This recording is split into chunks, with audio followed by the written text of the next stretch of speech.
Shalom, salam berkat dari kami untuk pendengar sekalian.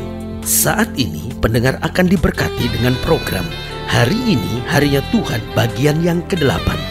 Sebuah program rohani tentang doktrin Alkitab yang menolong kita untuk semakin tertanam dalam kebenaran firman dan bertumbuh dalam kemuliaan. Bersama hambanya, Pendeta Gilbert Lumwendong, STH. Banyak orang merasa doktrin Alkitab sebagai sesuatu yang membingungkan. Tetapi tahukah saudara bahwa doktrin Alkitab intinya adalah memahami Alkitab dengan benar, dengan pemahaman yang sistematis, sehingga kita terus dapat tertanam di dalam kebenaran firman, sehingga kita terus bertumbuh di dalam kemuliaan Allah. Buka hati saudara sekalian untuk menerima berkat-berkat firman-Nya hari ini.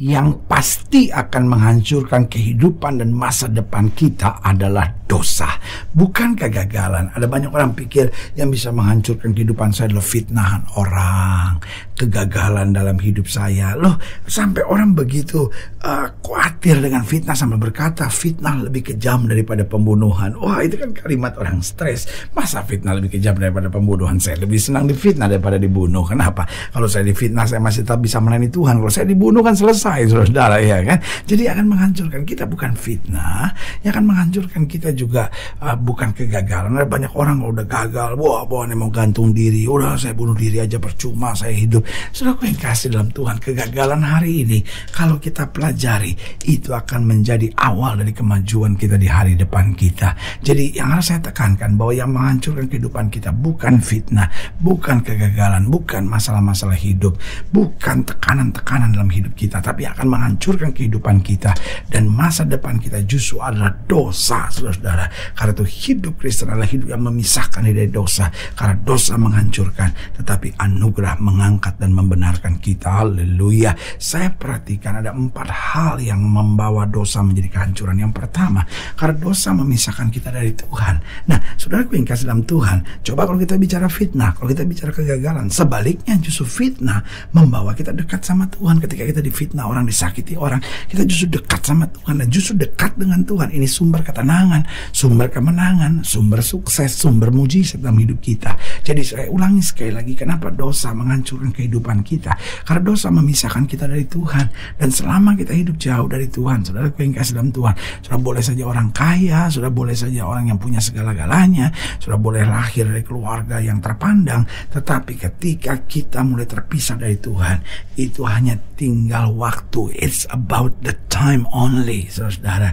Ini hanya bicara tentang waktu, saudara. Kenapa? Karena waktu kita terpisah dari Tuhan, maka hidup kita akan hancur dan sengsara. Dosa memisahkan kita dari Tuhan. Sementara Paulus bilang apa? Tidak ada yang bisa pisahkan aku dari kasih Kristus. Karena selama kita dekat dengan Kristus, kita akan berjalan dari mujizat menuju mujizat untuk masuk dalam kemuliaan Tuhan. Jadi ingat, dosa memisahkan kita dari Tuhan. Karena itu saya berani katakan bahwa dosa pasti akan menghancurkan kehidupan dan masa depan kita. Yang kedua saya pelajari, karena dosa menghancurkan keluarga dan anak-anak kita, saudara. Itu sebabnya sebagai hamba Allah saya mau ingatkan buat setiap saudara, dosa itu bukan cuma kita yang tanggung, tetapi keluarga dan anak-anak kita akan menanggungnya. Lihat orang korupsi yang menanggungnya keluarga dan anak-anak ikut malu semua. Karena itu istri-istri yang mendengarkan program ini, saya ingatkan, ngomong terus sama suami dan bilang, papa, lebih baik papa bawa uang sedikit, tetapi uang itu uang halal, daripada papa bawa uang banyak, uang itu uang haram, gak akan jadi berkat, Pak. Jadi biasakan hidup kita bersyukur dengan apa yang ada. Kenapa? Karena dosa akan menghancurkan keluarga, bahkan anak-anak kita. Karena kita bilang apa? Bahwa Tuhan membalaskan kesan ayah kepada anak-anaknya sampai keturunan ketiga dan keempat. Karena sebagai hamba Allah saya mau ingatkan, dosa pasti menghancurkan kehidupan dan masa depan kita. Kenapa? Karena dosa memisahkan kita dari Tuhan. Yang kedua, dosa menghancurkan keluarga dan anak-anak kita. Lalu yang ketiga, dosa ini merusak pelayanan dan pekerjaan Tuhan. Oh saudara, musuhnya gereja itu bukan teroris, Musuhnya gereja bukan orang yang membakar gereja, karena kita bilang peperangan kita bukan melawan darah dan daging, tetapi yang akan menghancurkan gereja. Kalau orang yang menyebut dirinya pelayan Tuhan, orang yang menyebut dirinya hamba Tuhan, tapi hidup di dalam dosa, gereja tidak pernah hancur karena terorisme, gereja tidak pernah hancur karena teroris, gereja tidak pernah hancur hanya karena orang membakar gereja. Mungkin sudah berkata, saya lihat kok pendeta gerejanya hancur karena dibakar. Jawaban saya, gedungnya boleh hancur, tetapi pekerjaan Tuhannya akan berjalan terus. Haleluya. Sementara inti gereja bukan gedung, tetapi pekerjaan Tuhannya. Jadi ingat, kenapa dosa menghancurkan kehidupan masa depan kita? Karena dosa memisahkan kita dari Tuhan. Yang kedua, karena dosa menghancurkan keluarga dan anak-anak kita. Yang ketiga, karena dosa merusak pelayanan dan pekerjaan Tuhan. Karena itu pastikan, kalau kita menyebut diri orang gereja, kalau kita menyebut diri pelayan Tuhan, kalau kita menyebut diri aktivis gereja, tinggalkan dosa, hidup dalam kebenaran. Yang keempat, karena dosa merendahkan harga diri. Tahukah saudara, dosa yang kau perbuat itu menghancurkan harga dirimu sendiri, sehingga orang-orang yang hidup dalam dosa adalah orang-orang yang direndahkan, tapi orang-orang yang hidup dalam kebenaran adalah orang-orang yang ditinggikan. Haleluya. Selamat datang dalam program kita hari ini, harinya Tuhan, sebuah program rohani yang kembali mengingatkan kepada kita betapa pentingnya kita menjadikan firman Tuhan sebagai dasar kesalahan hidup kita. Karena selama kita jadikan firman Tuhan sebagai dasar kesalahan hidup kita, langkah-langkah ke depan kita penuh dengan kepastian, kemenangan, berkat mujizat dan perkara-perkara besar. Haleluya. Dan dalam program ini kita sedang membahas tentang jangan berbuat dosa, karena kita tahu dosa adalah awal dari kehancuran, tetapi kebenaran adalah awal dari kemuliaan. Haleluya. Nah, saudara yang kasih dalam Tuhan, dalam program ini, dalam pembahasan tentang jangan berbuat dosa, kita mau sama-sama belajar dari Keluaran pasal 20, ayat yang ke-18, Keluaran 20 ayat yang ke-18 sampai ayat yang ke-21. Dikatakan di bawah judul perikop, orang Israel takut menghadapi kedatangan Tuhan. Nah, ini dia. Seharusnya kedatangan Tuhan adalah sesuatu yang menyenangkan, tetapi kalau kita hidup di dalam dosa, maka kedatangan Tuhan saja menjadi sesuatu yang menakutkan. Nah, Keluaran 20 ayat yang ke-18, demikian firman Tuhan. Seluruh bangsa itu menyaksikan guru mengguntur, kilat sambung menyambung, sangkakala berbunyi dan gunung berasap. Maka bangsa takut dan gemetar, dan mereka berdiri jauh-jauh. Nah, saudara yang kasih dalam Tuhan, biasanya orang kalau buat dosa nggak pengen ada orang tahu. Dan kalau ada orang lihat langsung gemetar, ya kan? Kenapa? Karena ketahuan. Nah, kalau kita hidup dalam kebenaran, lalu ada orang tahu, kita justru malah senang. Kan sesederhana itu aja gitu. Jadi ketika orang hidup dalam dosa, hidupnya itu tertekan terus, curiga terus gitu, bingung terus gitu. Tapi sebaliknya, ketika orang hidup dalam kebenaran, orang hidup dalam kejujuran, orang hidup dalam hukum-hukum Tuhan, maka dimanapun dia ada sukacita terus gitu. Kenapa? Karena dia tahu persis jalannya benar, maka berkat Tuhan juga akan luar biasa. Ayat 19, mereka berkata kepada Musa, engkaulah berbicara dengan kami, maka kami akan mendengarkan. Tapi jangan Allah berbicara dengan kami, nanti kami mati. Dia takut gentar sendiri. Ayat 20, tetapi Musa berkata kepada bangsa itu, janganlah takut, sebab Allah telah datang dengan maksud untuk mencoba kamu, dan dengan maksud supaya takut akan Dia ada padamu, agar kamu jangan berbuat dosa. Jadi tujuannya sederhana, agar kamu jangan berbuat dosa. Dengan lain kata, Tuhan bilang, kalau kamu ada dosa, kamu gak bisa tahan berdiri di hadapan Tuhan. Dan saudara yang kasih dalam Tuhan, itu yang juga saya mesti tegaskan buat setiap kita. Mari kita hidup dalam kebenaran, buang dosa. Ayat 21, adapun bangsa itu berdiri jauh-jauh, tapi Musa pergi mendekati embun yang kelam di mana Allah ada. Kita mau ada dalam posisi apa? Dalam posisi menjauh dari Tuhan karena takut dan gentar, atau sebaliknya mendekat kepada Tuhan karena kita tahu di dalam Tuhan kita akan mengalami kedahsyatan kemuliaannya. Haleluya. Nah, pertanyaannya, bagaimana kita dapat menjauhkan diri dari dosa?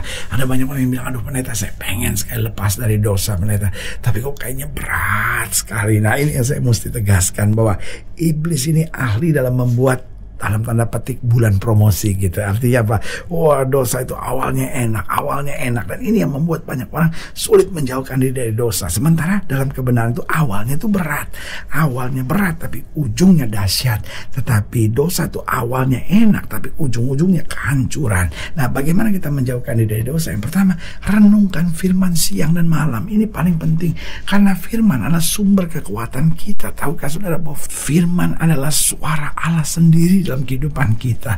Tuhan yang bicara sendiri. Artinya kalau kita renungkan firman, maka firman itu akan menjadi kekuatan buat kita untuk berjalan dalam anugerah Tuhan. Jadi bagaimana kita menjauhkan diri dari dosa?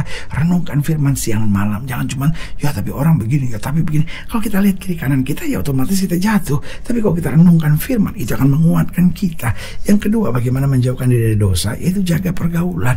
Karena Alkitab sudah bilang pergaulan yang buruk menghancurkan kebiasaan yang baik. Kadangkala sebetulnya kita harusnya hidup benar, tetapi karena pergaulan kita jatuh, kita gagal lagi, hancur lagi, jatuh lagi. Makanya yang pertama, bagaimana menjauhkan diri dari dosa? Renungkan firman siang dan malam. Yang kedua, jaga pergaulan. Yang ketiga, fokus dengan pekerjaan Tuhan. Karena ini penting sekali. Kalau kita melayani Tuhan, kita akan makin dikuatkan untuk menjauhkan dari dosa dan hidup dalam kebenaran kemuliaan Kristus. Yang keempat, bagaimana menjauhkan diri dari dosa? Menyadari panggilan, bahwa kita semua dipanggil Tuhan. Yang pertama, untuk membawa damai. Yang kedua, untuk menjadi berkat. Yang ketiga, untuk menjadi terang. Dan yang keempat, untuk menyelamatkan jiwa bagi kemuliaan nama Tuhan. Sadari panggilan kita dimanapun Tuhan tempatkan. Ingat, memenangkan jiwa bukan cuma tugas pendeta, tapi tugas setiap kita dalam komunitas kita, dalam kapasitas kita. Itu ladang pelayanan kita untuk senantiasa membuktikan kepada dunia bahwa Kristus hidup dan Kristus mengasihi dunia ini. Haleluya. Jadi jelas bagaimana kita jauh dari dosa. Yang pertama, renungkan firman siang dan malam. Yang kedua, jaga pergaulan. Yang ketiga, fokus pada pekerjaan Tuhan. Dan yang keempat, sadari panggilan, lakukan tugas pekabaran Injil, jadi saksi Tuhan, dan hidup kita akan dipulihkan. Haleluya. Saudara yang kasih dalam Tuhan, jika ingin dilayani lebih jauh, hubungi kami melalui telepon, hubungi kami melalui surat, kunjungi website kami, karena kami ada untuk membawa Bapak Ibu sudah senantiasa lebih dekat pada Tuhan dan mengalami kasih kuasa mujizat yang luar biasa. Haleluya. Secara khusus melalui program ini juga saya mau berdoa buat siapa yang sakit, siapa yang berbeban berat, karena saya percaya bahwa bagi Allah tidak ada perkara yang mustahil. Nah, saudara yang didoakan secara khusus, boleh taruh tangan kanan saudara di dada dan kita akan berdoa. Mari kita berdoa. Bapa, dalam nama Yesus, hamba doa buat yang sakit, hamba doa buat yang berbeban berat, hamba doa untuk setiap mereka yang sedang menghadapi masa-masa yang sukar, karena hamba percaya bahwa bagi Allah tidak ada perkara yang mustahil. Bapa, hamba berdoa di dalam nama Yesus, Tuhan jamah yang sakit Tuhan sembuhkan, yang lemah Tuhan kuatkan, yang susah Tuhan hiburkan, yang jatuh Tuhan angkat, sehingga hari-hari yang penuh kemenangan boleh berlaku. Secara khusus hamba doa buat yang tangan kanannya di dada, di dalam nama Yesus Tuhan jamah anugerah kasih karunia berkat kuasa Tuhan yang sempurna boleh terus mengalir. Bahkan mereka yang tangan kanannya di dada, hamba doa di dalam nama Yesus Tuhan jamah, sehingga hari ini juga mereka boleh bebas dari dosa, hidup dalam kebenaran, dan melihat kemuliaan Tuhan dinyatakan. Di dalam nama Yesus kami berdoa. Haleluya. Amin. Saudaraku yang kasih dalam Tuhan, kita sudah berdoa. Ingat, Allah tidak pernah lalai menepati janjinya. Inilah saatnya buat kita untuk bangkit bersemangat, bersuka cita dalam menghadapi segala perkara. Karena kita tahu Yesus hidup, Yesus berkuasa, dan selalu menyediakan terbaik buat anak-anaknya. Doa saya menyertai saudara. Sampai berjumpa pada program berikutnya. Jangan lupa, jadikan hari ini harinya Tuhan. Haleluya.